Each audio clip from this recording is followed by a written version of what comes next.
আসসালামু আলাইকুম ভিউয়ার্স, আজ আমি নিয়ে এলাম সিম আলুর একটা মজাদার রেসিপি।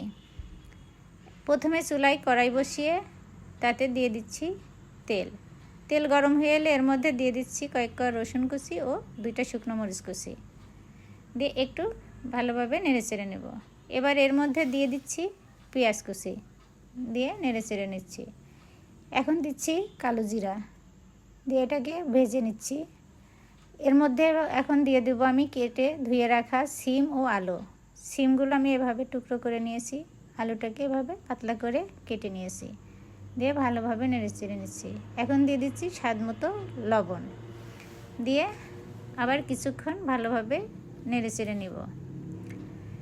এখন আমি এটাকে কিছুক্ষণ ঢেকে রাখবো। কিছুক্ষণ পর ঢাকনাটা তুলে আবার নেড়েচেড়ে নিব যাতে নিচে লেগে না যায়।